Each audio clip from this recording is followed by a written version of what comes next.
بسم الله الرحمن الرحيم الحمد لله رب العالمين وصلى الله على سيدنا ونبينا محمد وعلى آله الطيبين الطاهرين.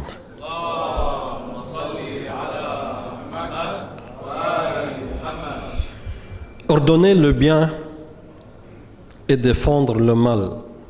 Chers frères et sœurs, Assalamu alaikum wa rahmatullahi wa barakatuh.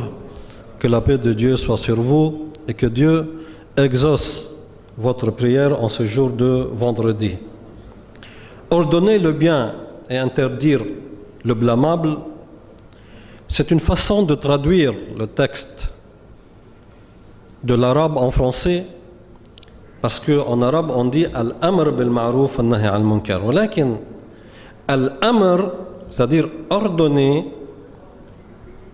le mot amr peut être traduit en suggestion, en conseil en arabe, et non en ordre, parce que le mot amr en arabe a plusieurs façons de se pratiquer, par le conseil, par la suggestion, par plusieurs façons. Donc, chers frères et sœurs, quand on dit amr bil ma'rouf nahy al munkar, ça ne veut pas dire prendre un bâton et obliger les gens de fonctionner ou bien d'appliquer quelque chose. C'est-à-dire de les appeler. Comment peut-on les appeler? Comment peut-on les conseiller, les suggérer, les convaincre?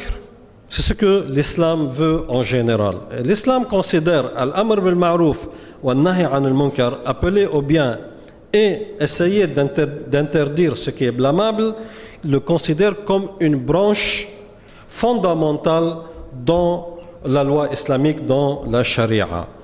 Dans ce verset coranique que nous avons évoqué, Dieu a dit dans le Saint-Coran, dans la sourate Al-A'raf, le verset 65, فَلَمَّا نَسُوا مَا ذُكِّرُوا بِهِ أَنْجَيْنَا الَّذِينَ يَنْهَوْنَ عَنِ السُّوءِ. Et quand ils ont oublié, c'est-à-dire quand ils ont délaissé ce qu'ils ont été rappelés par Dieu subhanahu wa ta'ala, nous avons sauvé ceux qui interdisaient le mal, et nous avons appliqué sur les injustes un châtiment douloureux pour leur comportement corrompu.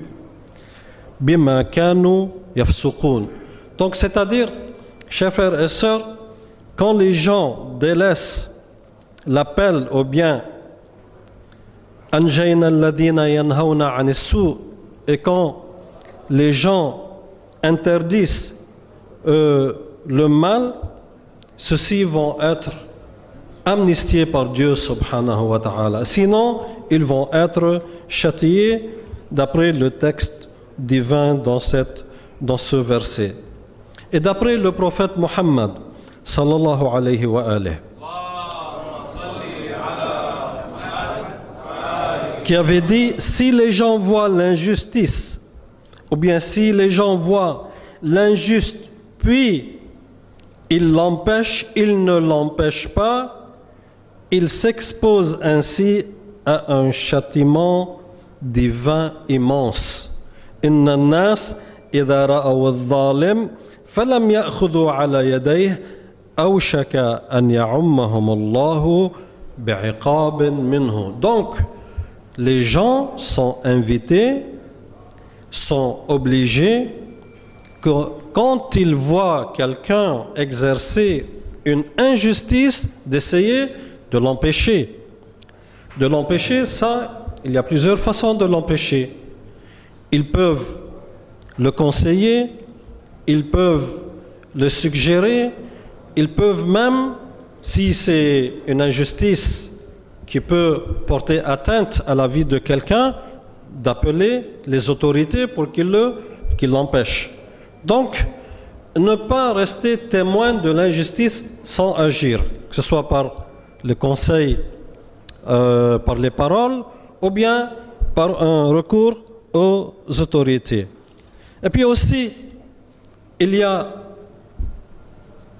le fait de de renoncer, de ne pas aimer, de ne pas être en accord au fond de notre esprit, de notre âme, avec ce qui est injuste, ce qui est mal.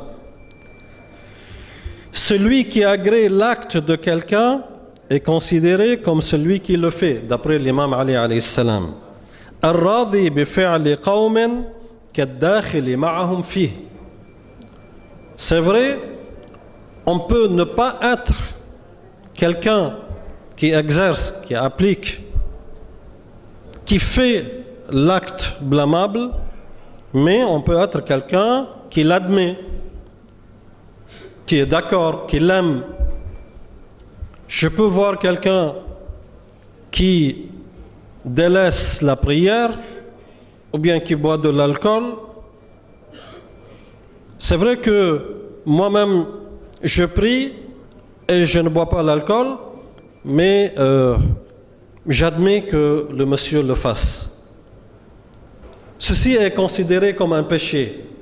Le fait d'admettre quelque chose, d'aimer quelque chose qui se passe par quelqu'un.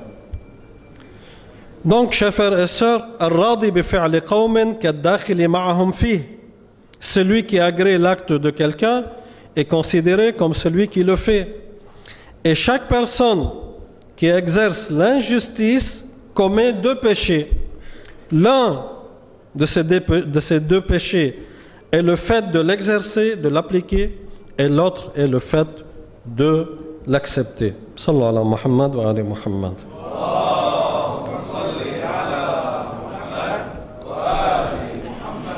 Aussi, parfois on est proche de l'acte injuste, de l'acte qui est un péché, et parfois on est loin. Est-ce que si on est loin, on est amnistié d'être associé à cet acte injuste, à ce péché ou non? Est-ce qu'il suffit d'être loin? Non. L'islam considère que celui qui accepte et qui agrée l'acte d'injustice, même s'il est loin de cet acte, géographiquement loin, il est considéré comme quelqu'un qui est associé à cet acte. Et celui qui est témoin, proche, présent, en face de cet acte, mais qui le dénigre, qui ne n'accepte pas, n'est pas considéré comme quelqu'un qui est associé. Man shahida amran fakarihahu kana kaman ghaba anhu wa man ghaba an amrin faradiyahu kana kaman shahidahu. Celui qui témoigne et qui est présent à un acte, puis il le méprise, est considéré comme s'il était absent. Et celui qui est absent d'un acte, puis il l'accepte et il l'agrée, est considéré comme s'il en était témoin. Enfin, pour clôturer ce sujet d'ordonner le bien et d'interdire le blâmable, l'imam Sadiq alayhi salam a mis 3 conditions. Il y a plusieurs conditions, mais ici, les 3 plus importantes conditions. L'imam Sadiq alayhi salam a dit, pour celui qui ordonne le bien et interdit le blâmable, doit avoir 3 caractéristiques. Le premier, qu'il soit savant, qu'il connaisse ce qui est bien pour l'ordonner et ce qui est mal pour l'interdire, qu'il ne soit pas un ignorant dans ce domaine.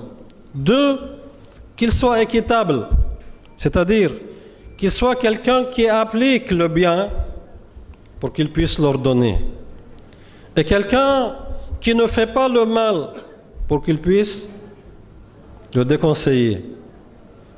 Et troisièmement, qu'il agisse en douceur, qu'il agisse en douceur et en fraternité et en amour avec celui à qui il veut ordonner le bien, et qu'il agisse aussi avec douceur et avec fraternité avec celui à qui il veut interdire le mal. C'est comme s'il était un médecin, un docteur, qui veut donner un médicament à son patient, qu'il le donne avec affection, qu'il le donne avec amour, qu'il le conseille et qu'il ait beaucoup de patience et beaucoup d'endurance et qu'il le fasse entre lui et son frère et qu'il ne le scandalise pas. Il n'a pas le droit de le scandaliser devant les gens en disant qu'il veut le conseiller, qu'il veut leur donner le bien et l'interdire le blâmable. Chers frères et sœurs, Al-Amru bil-Ma'ruf wa-Nahy al-Munkar est une branche de l'islam et de la charia, l'une des plus importantes des branches de la charia. Si on la délaisse, on aurait délaissé notre culture, notre religion, notre piété et notre personnalité, la samahallah. Barakallahu fikum. Nous prions Allah subhanahu wa ta'ala et nous l'implorons qu'il exauce nos actes d'adoration, notre prière en ce jour de vendredi béni. Nous prions Allah subhanahu wa ta'ala qu'il vous bénisse tous et toutes ici présents, chers frères et sœurs, qu'il bénisse et qu'il protège et qu'il préserve vos familles et vos enfants, qu'il protège la Côte d'Ivoire et l'État de la Côte d'Ivoire, le peuple de la Côte d'Ivoire, les communautés vivant ici en Côte d'Ivoire et le président de la République de la Côte d'Ivoire. Alhamdulillahi Rabbil Alamin. Wa sallallahu ala sayyidina wa nabiyyina Muhammad wa ala alihi at-tayyibin at-tahirin.